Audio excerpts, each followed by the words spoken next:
Hamas کیسی تنظیم ہے؟ اس کی آئیڈیالوجی پر اب آپ کا کیا اوپینین ہے؟ مخلص لوگ ہیں جی حماس کے لوگ، اور فلسطینیوں کے ساتھ اگر کوئی جماعت اس وقت سب سے زیادہ مخلص ہے تو حماس ہی ہے۔ حماس کی اگر آپ ہسٹری دیکھیں یہ بنی کیوں تھی، اس سے پہلے پی ایل او تھی، اور پی ایل او ہی کے وہ مشہور صدر تھے وہ یاسر عرفات، جو 1974 کی جو اسلامک کانفرنس ہوئی تھی پاکستان میں، جس میں بھٹو اور شاہ فیصل اور یاسر عرفات یہ سب لوگ شامل ہوئے تھے، لیکن وہ پھر کچھ مصلحت کا شکار ہو گئے، اور وہ اپنی ان کی نیک نیتی درست تھی کہ پولیٹیکل سولوشن ہونا چاہیے، میں بھی اسی حق میں ہوں،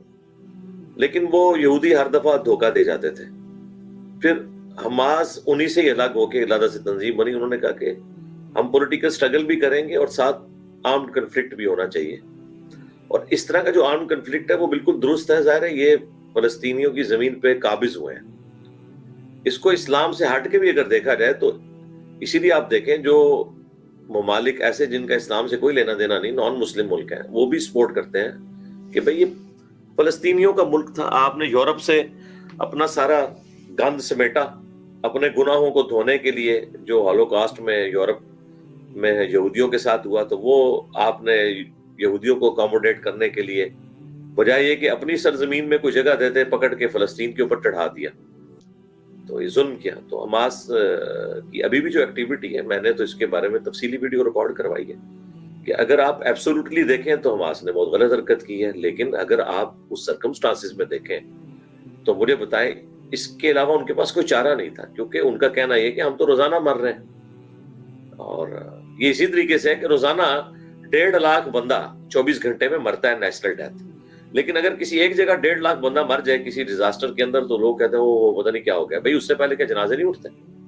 لیکن وہ کتنی عبرت ہو جاتی ہے۔ حماس نے بھی یہی کیا ہے، انہوں نے کہا ہم تو مر رہے ہیں، ہمیں تو انہوں نے جیل میں ڈال دیا ہے، زندان کے اندر، ہمارے 95% جو لوگ ہیں ان کو پینے کا پانی وہاں پہ میسر نہیں تھا، یہ جنگ سے پہلے کی میں بات کر رہا ہوں، اور جب جاتے تھے کسی کو پکڑ کے لے جاتے تھے۔ اس کو اگر آپ انڈین کشمیر سے کمپیئر کریں تو انڈین کشمیر تو بہت بہتر صورتحال ہے جو کچھ فلسطین میں ان کے ساتھ ہو رہی تھی۔ تو انہوں نے کہا ٹھیک ہے جب مرنا ہی ہے تو بس ٹھیک ہے، ان کو بھی مار کے مریں گے ہم، تو اس لیے انہوں نے ایز اے لاسٹ ریزارٹ یہ سب کچھ کیا تاکہ دنیا کی نظریں ہماری طرف آئیں۔